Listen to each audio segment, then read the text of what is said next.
Welcome back to this series exploring Herman Dooyeweerd's roots of Western culture.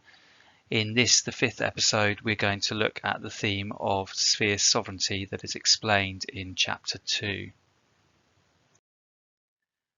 Now, I'm going to approach this chapter in a slightly different way to what we've done before, because although sphere sovereignty is a very down-to-earth principle about respecting the integrity of different spheres of society, Dooyeweerd's contribution to our understanding of sphere sovereignty was to give it a deeper philosophical underpinning in terms of respecting the different spheres of reality itself. And very early on in this chapter 2, Dooyeweerd introduces his theory. He says, created reality displays a great variety of aspects or modes of being in the temporal order. And he goes on to list the modal aspects of creation, which I've put here on this screen. And so we'll explore a little bit about what this means and how this works in terms of Dooyeweerd's philosophy. To appreciate Dooyeweerd's philosophical approach, it's helpful to compare it with the way philosophy often works by taking different aspects of the world and separating them out into kind of different areas, and thereby creating contrasts or even oppositions, which in turn create puzzles about how these different aspects of the world are connected. So I'm just going to go through a couple of examples. The first one, the contrast between the body and the soul, or the body and the mind. This comes out very strongly, for example, in Descartes, who sets a very sharp distinction between the mind and the body, and that creates kind of puzzles about how the two interact and relate to each other. Another common issue often raised by asking that question about whether a tree that falls in the forest and there's no one there to hear it, does it make a sound?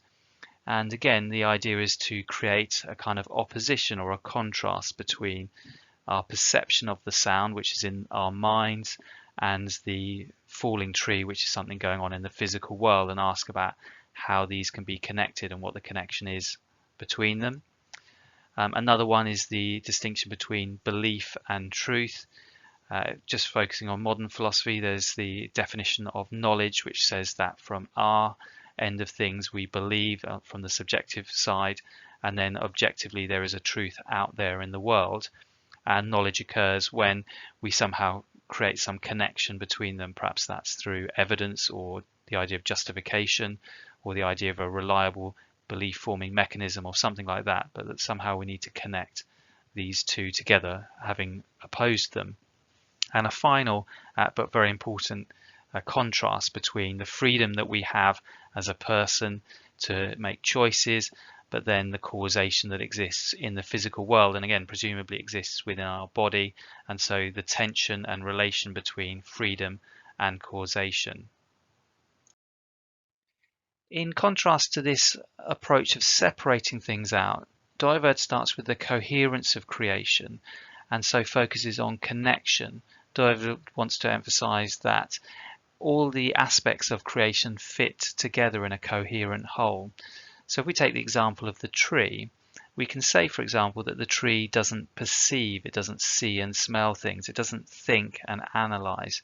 A tree doesn't communicate and use language. And yet, as part of creation, the tree fits into our experience and our world such that we can perceive the tree, we can speak about the tree, and we can analyze the tree. So it fits together within the coherence of creation, and that comes first. So there's a focus on connection rather than separating things out and working how things then can relate.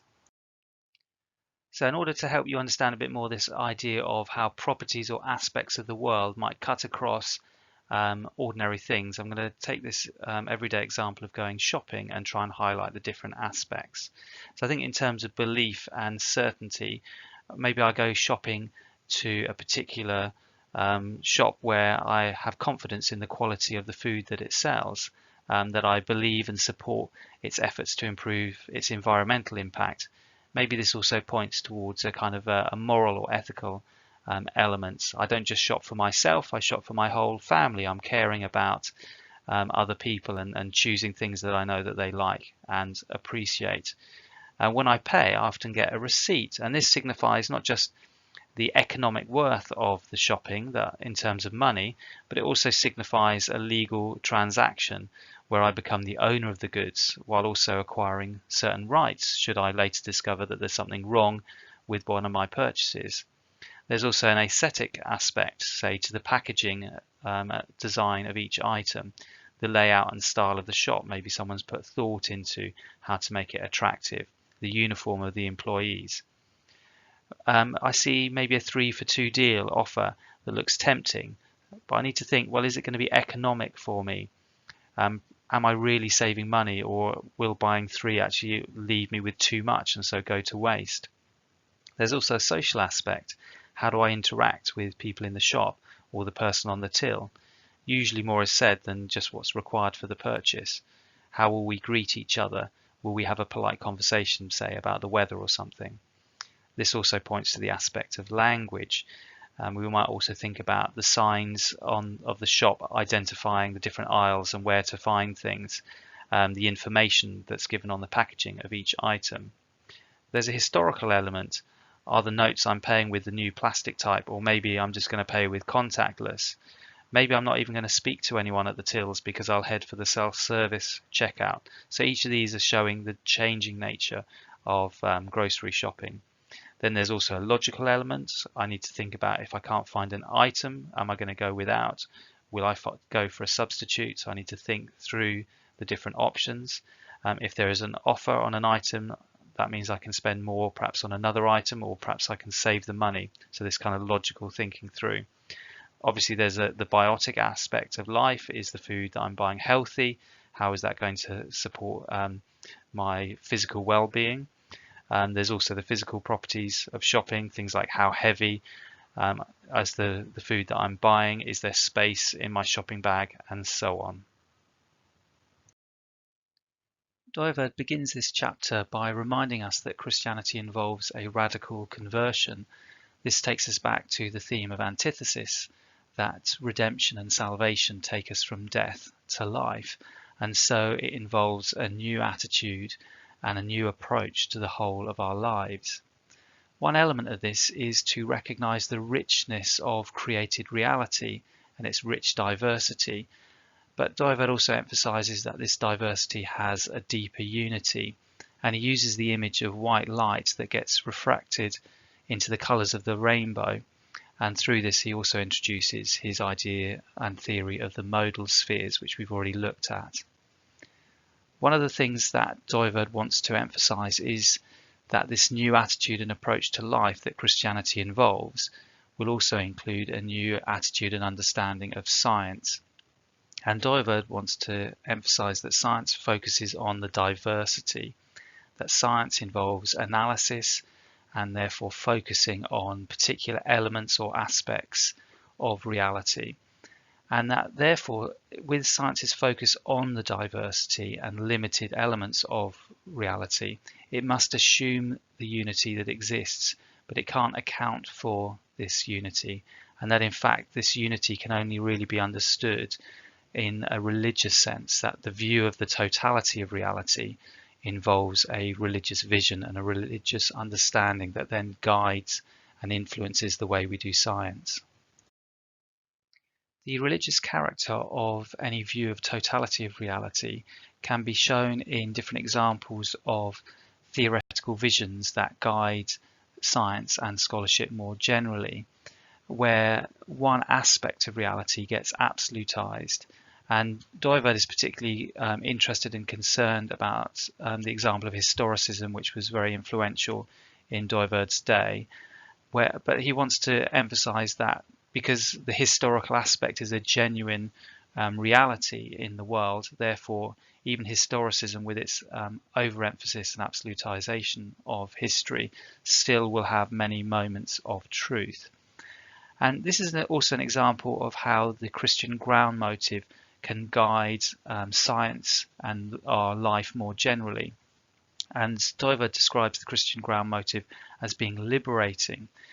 This is because it doesn't necessarily set out a pre-given view. It doesn't give us a theoretical framework as such, but it's rather the way that it motivates us to look and see and discover and search out the riches of creation. He puts it like this. He says, the motive of creation continually drives us to examine the inner nature, mutual relation, and coherence of all the aspects in God's created reality. And that's exactly what Dooyeweerd has tried to do with his theory of modal aspects, to do justice to and see the coherence of the richness of creation. Now, sphere sovereignty is about this diversity of creation and the idea that each of the aspects of reality have their own integrity and cannot be reduced to other aspects. But there's also another side to this, and that's the coherence and unity of creation, and so that the different modal aspects cannot exist by themselves. And Dooyeweerd gives the example of logical thinking. Logical thinking is something that humans do, and as such it's embedded within the rich structure of creation. It doesn't exist by itself. There has to be language, there has to be historical development, there has to be organic life for human thinking to take place. So we cannot think, as some philosophers have done, of logical thinking and rational thought to be something that exists in itself and something that could even exist without the body. Dooyeweerd then goes on to talk about two types of structure. The first type of structure we can think of in terms of vertical lines, and that's to do with the structure of things. So there's a difference between a dog and a tree, between a tree and a person, for example. So these are different kinds of things with their own structure. We can also think of different societal relations and institutions. So there's a difference between a business and a school, for example, or a family and a government. So this is the vertical structure, and each of these things or institutions exist within the coherence of all the different modal aspects. So the modal aspects can be understood as horizontal structures that cut across all of the things of our experience. And the fact that these modal aspects cut across all of reality links to another idea. So as well as sphere sovereignty, which is the kind of uniqueness and integrity of each aspect, there's what Dooyeweerd calls sphere universality. And the idea is that the modal aspects cut across reality, which is why I could give the analysis of going shopping and find all of the different modal aspects there. And we can do that same analysis with any concrete, real situation. But if we now focus in on the modal aspects, like we did earlier with logical thinking, Dooyeweerd also then gives the example of emotional life. And the point there is that the emotional or the psychological aspect also cuts across all of reality. And this is what makes the possibility of absolutization, is that because we find, say, history everywhere, or we find emotional life everywhere, or we find logic everywhere, we can kind of make that bigger and more important than it actually is. But it's universality that in every situation, in every example we can find it, tempts us to make that the linchpin of our understanding of reality.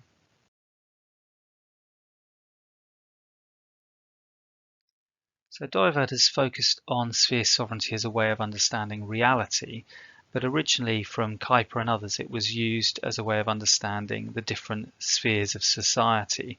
For example, the family, the state, the church, schools and businesses and so on, with the idea that each of these spheres have their own authority and shouldn't rule over the other spheres.